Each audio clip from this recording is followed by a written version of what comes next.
galera, tudo bem com vocês? Eu me chamo Fábio Barros, sou educador, professor de Biologia e Química e hoje estou aqui para finalizar nossa série dos ciclos biogeoquímicos. No primeiro vídeo, nós estudamos o ciclo do carbono e o ciclo da água, dois importantíssimos ciclos para o estudo de quem se prepara para o Enem. No último vídeo, vimos também o ciclo do nitrogênio, o principal e também o mais complexo, aquele que mais caiu na história do Enem. Hoje, nós vamos ver três ciclos. Não vou mentir para vocês, eles são menos importantes para o estudo do Enem, embora já tenha caído.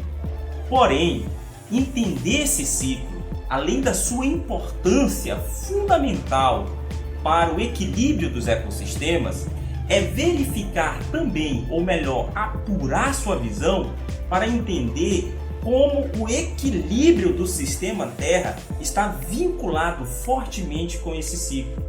E entender esse ciclo é saber como que os desequilíbrios do ambiente podem provocar prejuízos gigantescos para o meio. Vocês já sabem, eu falo de Altamira, no estado do Pará, no meio da devastada, queimada, degradada Amazônia. As margens, infelizmente, do Barrado e também do principal ponto de desmatamento do Brasil, rios, infelizmente. E se vocês querem saber mais sobre o ciclo do nitrogênio, como isso tem a ver com o equilíbrio do ecossistema e do sistema Terra, já corra lá, pegue sua xícara de café, seu lápis, sua caneta, sua borracha, seu caderno, sente em um local confortável, não esqueça também de deixar seu comentário para nós, curtir o vídeo e se lá, cara, olha lá embaixo, se lá tiver vermelhinho, é porque você não é inscrito no canal. Então já vai lá também, se inscreva, sente o dedo lá em se inscrever e se inscreva no canal e compartilhe o vídeo com seus amigos para que outras pessoas tenham acesso a este conteúdo também. Vamos democratizar o ensino e vamos aprofundar no conteúdo. Então, galera, como codificação, eu trago para vocês hoje, já vou pegar aqui rapidinho, sem enrolação, na nossa tecnologia, nosso holograma, e projetar aqui para vocês, olha que fantástico, a nossa tabela periódica, a organização dos elementos químicos. Obviamente, está aqui a tabela, eu vou pegar aqui e projetar para vocês o oxigênio. É dele que nós vamos trabalhar e é nele que nós vamos focar. Obviamente, nós vamos trabalhar com dois outros elementos aqui, mas principalmente entender como é que se comporta o ciclo do nitrogênio. E para isso a gente precisa olhar para a cara deste elemento químico aqui. Ele, olha a sua importância, é nada mais, nada menos do que o elemento mais abundante na natureza, no planeta Terra. 86% da superfície da Terra basicamente é formada de oxigênio. Isso porque o oxigênio está na composição estrutural da molécula de água, H2O, ou seja, tem o O lá, tem o oxigênio. E como tu já sabe, obviamente o hidrogênio é muito leve. Ele é o primeiro elemento químico lá da tabela periódica, você viu isso quando eu projetei aqui. Então, por ser leve, embora tenha dois átomos de hidrogênio, tem o oxigênio, que é 16 vezes mais pesado do que, por exemplo, o hidrogênio. Nessa relação, isso vai fazer com que, na massa, ele tenha a maior parte da composição da estrutura da superfície do planeta. Isso porque a Terra é formada basicamente 70-75% de água. Já visto o tamanho dos oceanos. Então, se você olha e já entende que 86% da massa dos oceanos é formada basicamente por oxigênio, você já vê a importância deste cara aqui. E ele vai estar junto também com outros elementos formando os famosos óxidos. Nós temos desde óxidos moleculares, aqueles que formam principalmente gases, como o dióxido de carbono, tão importante ser entendido, por exemplo, porque ele é um gás do efeito estufa, mas também nós temos os óxidos iônicos, que são aqueles que formam, por exemplo, compostos que são sólidos. E já chegou por aqui, vocês já devem estar percebendo aí a chitara, que também necessita respirar oxigênio, e nós também necessitamos fazer isso. E quando esse oxigênio, por exemplo, está incorporado ao CO2, quem recupera ele são os seres produtores, os fotossintetizantes.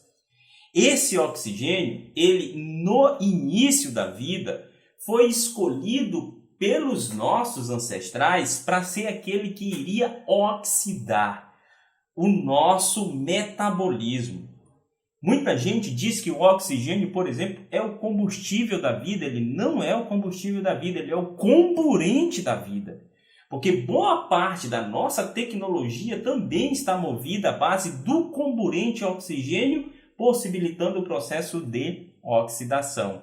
Quem descobriu isso para nós lá nos primórdios da ciência foi um cientista famoso, que vocês já ouviram falar bastante desse cara, chamado Lavoisier, Antoine Lavoisier.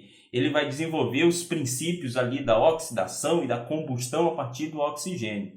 E vocês podem estar se perguntando, professor, nós utilizamos o oxigênio porque ele é extremamente importante no processo de oxidação. Se você olhar na tabela periódica e na escala de eletronegatividade proposta por Linus Pauling, nós vamos ver que ele é o segundo na eletronegatividade. É por isso que ele é importante, por exemplo, lá no processo da cadeia respiratória na mitocôndria. Se você quer saber disso, estou deixando também um vídeo aqui para vocês, que é o de metabolismo energético. Gravei aqui, está no canal, uma série sobre metabolismo energético, desde a glicólise até a cadeia respiratória no processo da mitocôndria, para produzir ATP a partir da oxidação do combustível real da nossa vida, que são os alimentos, principalmente do ponto de vista da glicose, tendo como comburente essencial o oxigênio, e por isso ele é tão importante para a vida.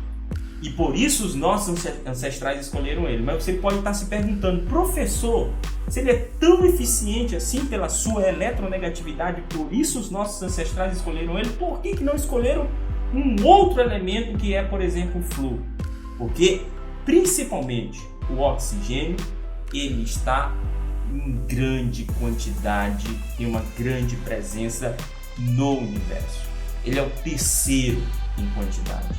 A gente pega, por exemplo, o primeiro é o hidrogênio, o segundo é o hélio, os dois importantes lá no processo de fusão nas estrelas, e em terceiro está o oxigênio. Por isso, nós escolhemos ele.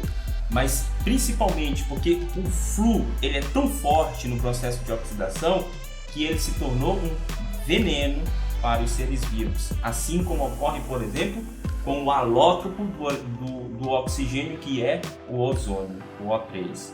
O ozônio é utilizado como um oxidante muito forte. Então, por isso, ele é utilizado para matar os micro-organismos que estão presentes em água de aquário, em água de piscina, né? Retirar e deixar a água potável.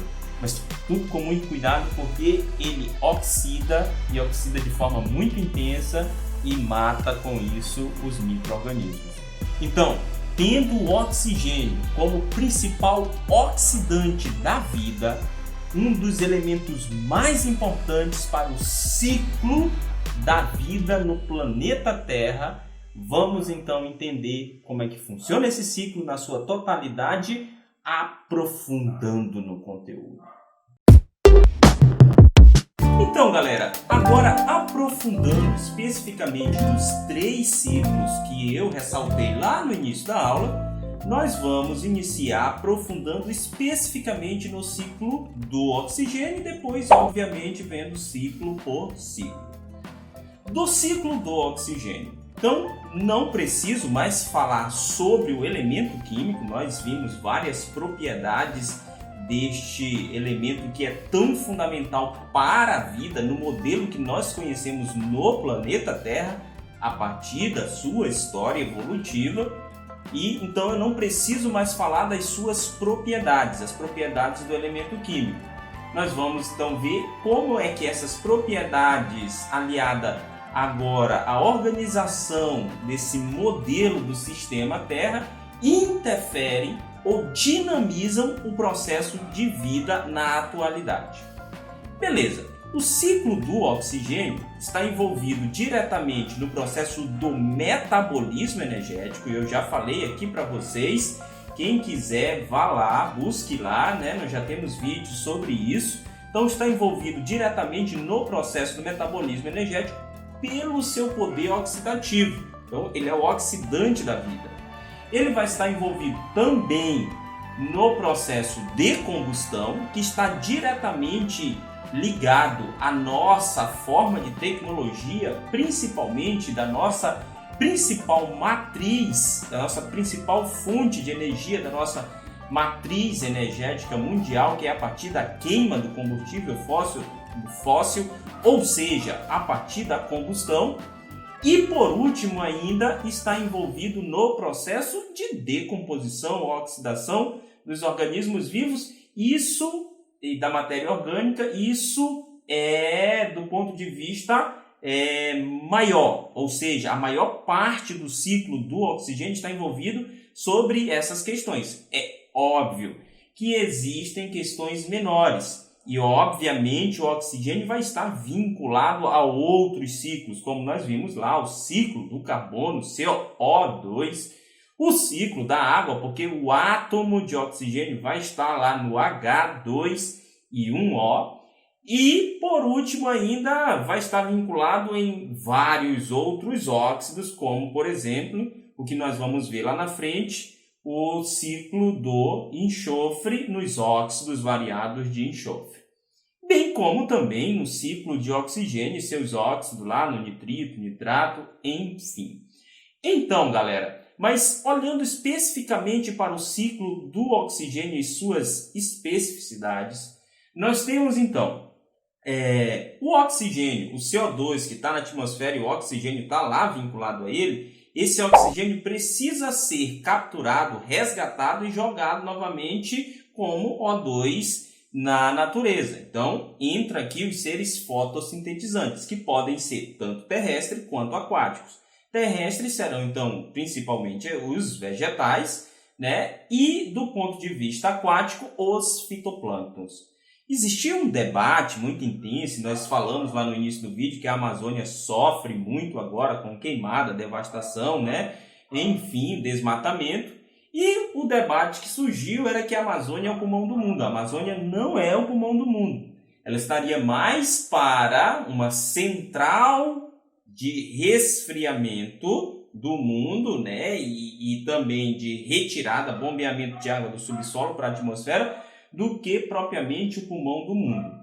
Quem produz maior quantidade de toneladas de oxigênio e joga elas para a atmosfera são os fitoplânctons, principalmente as cianobactérias que estão lá no oceano, no rio, nos lagos, enfim, né, nos corpos com água aí na nossa superfície terrestre. Então, tanto os seres terrestres quanto aquáticos fotossintetizantes vão capturar o CO2 da atmosfera, pegar esse CO2 e jogar ele novamente na atmosfera a partir do seu processo metabólico na forma de O2. Esse O2 ele vai ser utilizado na respiração aeróbica, ou seja, os seres como nós e outros heterotróficos vão pegar esse oxigênio e utilizar ele como oxidante do processo da vida. Nós, no nosso processo natural de metabolismo, comendo, e ali sim no alimento é a nossa energia, é o nosso combustível, e o oxidante é quem vai fazer o processo de oxidação desse alimento, retirando a sua energia, que será o oxigênio que nós obtemos a partir da respiração. As bactérias estarão fazendo isso também lá no processo de decomposição, sendo elas bactérias aeróbicas. Então, vão estar fazendo o mesmo processo. E além de utilizar esse oxigênio, também vai estar retirando o oxigênio que está lá na composição bioquímica das moléculas orgânicas. Esse oxigênio, então, é capturado por nós e depois ele volta novamente para a atmosfera ou no formato de água ou no formato de CO2. Nós jogando novamente ele para a atmosfera e o ciclo se refaz novamente com os seres, então, produtores aqui, os autotróficos, capturando novamente esse CO2 e convertendo ele em O2 novamente. É bom ressaltar que os seres autotróficos, eles durante a noite, quando não tem luz solar para produzir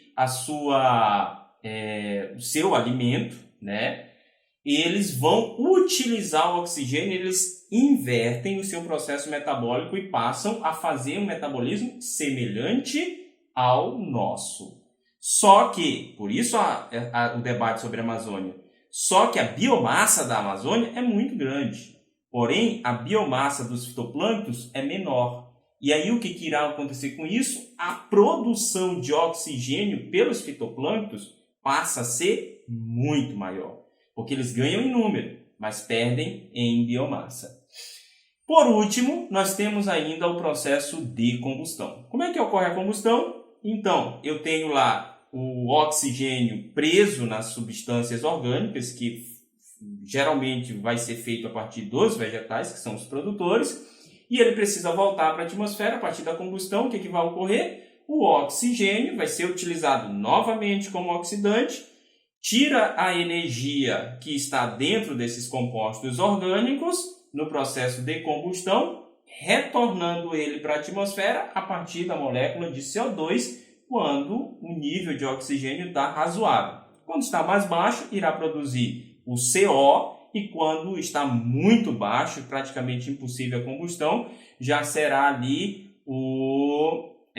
apenas o carbono sólido, que nós chamamos de fuligem, e quem sai, o oxigênio acaba saindo na molécula de água. Por isso, está vinculado também ao ciclo da água. Um outro fator interessante é que quando a molécula de O2, a forma mais elementar do oxigênio, na superfície da Terra e na atmosfera, ele se junta a outra molécula a outro átomo de oxigênio, ele vai formar uma molécula que nós chamamos alótropo do oxigênio O2, que é o ozônio. O ozônio é importante porque ele forma uma camada protetora no planeta, impedindo que os raios UVs atinjam direto a superfície da Terra, podendo levar a doenças como câncer e mutações e também a morte dos fitoplânctons, o que já é, por assim dizer, vocês estão vendo aí da importância, um desastre total para o equilíbrio do ciclo do oxigênio. Por isso, a camada de ozônio é tão importante. Beleza, galera? Então, nós temos aqui na sua totalidade o ciclo do oxigênio e a sua importância a partir de um oxidante fundamental para a vida. Então, galera, o ciclo do enxofre também vai estar vinculado ao ciclo do oxigênio na formação dos óxidos. Então, eu vou mostrar aqui para vocês dois pontos rapidinhos do ciclo do enxofre que são fundamentais para o Enem. Então, vamos lá, vou pegar aqui no meu slide, projetar aqui para vocês, nosso holograma, aliás, e a partir daqui vocês estão vendo, então, aqui em cima, os variados óxidos de enxofre, obviamente, todos eles vinculados ao oxigênio, por isso óxidos. E um dos casos clássicos, por exemplo, para a formação desses óxidos e retorno do enxofre novamente fechando o ciclo, é, por exemplo, a partir da nossa tecnologia em matriz energética. Vocês sabem, a gasolina tem na sua composição enxofre, e quando essa gasolina é queimada lá no pistão do motor do teu carro, para retirar a energia e fazer ele funcionar a partir da entalpia, que é a energia que está presa lá dentro do octano. Então, esse enxofre é queimado junto com a combustão e sai pelo escapamento do carro. Ele sai no formato, então, de SO, o monóxido de enxofre. Quando ele se encontra com o oxigênio atmosférico, O2, ocorre, então, uma reação de adição e ele se transforma, então, no trióxido de enxofre. Ele sobe então as camadas mais altas da atmosfera, se encontra com a umidade relativa do ar, que é água, H2O, e faz outra reação de adição. A água, H2O, se junta então com o trióxido de enxofre e forma aqui H2 da água, SO4. Quem é H2SO4? Ácido sulfúrico. O ácido sulfúrico vai então se acumulando na atmosfera, se condensa e cai na forma de chuva ácida, voltando novamente o enxofre para a atmosfera. E esse fenômeno da chuva ácida é muito ruim, porque ele altera o pH do solo, da água, matando espécies que são mais específicas a este tipo de pH, mas também afeta a raiz das plantas, causa prejuízo nas cidades e, enfim, uma série de questões aí que são promovidas pelo efeito que nós chamamos chuva ácida. Mas um outro formato é que esse enxofre ele pode estar preso ali nas rochas e quando o rio passa lixiviando essas rochas, ele pega o enxofre e leva então para os rios, para os ecossistemas aquáticos. Um detalhe aqui, fechando o ciclo do enxofre e entrando já no ciclo do fósforo, para a gente encerrar esse debate nosso de hoje, nós temos aqui então o mesmo processo. O fósforo vai estar lá nas rochas, o rio passa, lixivia as rochas, joga o fósforo lá nos ecossistemas aquáticos, que são importantes para os vegetais aquáticos, bem como para os seres que vivem nesse ecossistema, posto que o fósforo é importante para o ATP, adenosina trifosfato, bem como para a formação do nosso material genético, do DNA e também do RNA, porque os dois vão precisar de fosfato na sua estrutura, nos agrupamentos fosfatos. O que vai acontecer aqui então? Esse fósforo entra na cadeia alimentar, fazendo parte da estrutura dos vegetais e dos peixes, depois volta novamente para o ecossistema aquático a partir da decomposição, mas esse fósforo também precisa retornar para o ecossistema terrestre. E pasmem, o rio não corre ao contrário. Isso é óbvio, né, professor? Claro. Então, como é que o fósforo retorna para o ecossistema terrestre? Agora é que é o detalhe. A partir das fezes dos pássaros. Então, os pássaros comem os peixes, mas são milhares de peixes comidos pelos pássaros e esses pássaros, então, vão defecar lá na terra, fazendo com que o fósforo retorne aos ecossistemas terrestres, porque também nos ecossistemas terrestres, que vai estar no solo e retornando a partir das fezes dos pássaros, as aves marinhas, também esses vegetais vão capturar o fósforo, colocar na sua estrutura e nós, comendo os vegetais, vamos absorver este fósforo, bem como comendo os peixes, né? Vamos obter esse fósforo para o nosso ATP e para o nosso DNA e RNA também. Eu falava para vocês, por exemplo, lá do ciclo do nitrogênio e da importância desse ciclo, e no século passado um material ganhou uma grande notoriedade pela sua importância no ciclo do fósforo, que é então o guano. O guano é as fezes de pássaros, de aves marinhas que foram se acumulando principalmente na região da América Latina, foi rico nesse insumo que era vendido em grande quantidade aí para todas as partes da Terra, do planeta Terra, porque ele é um excelente nutriente. Tem nitrogênio e tem também fósforo. E com isso a gente encerra os ciclos biogeoquímicos e começa a entender qual é a sua importância na organização do sistema Terra. E sabendo que qualquer alteração nesse processo pode levar então a desequilíbrios que são extremamente prejudiciais ao meio ambiente. Ficamos por aqui. Não esqueça de curtir o vídeo, de se inscrever no canal. Então, bicho, se inscreva no canal. Olha lá, ó, tá vermelhinho? Então, você não é inscrito. Se inscreva no canal. Compartilhe com seus amigos para que outras pessoas tenham acesso a este conteúdo também. E nós nos vemos no próximo vídeo. E até lá, vocês já sabem. Falou!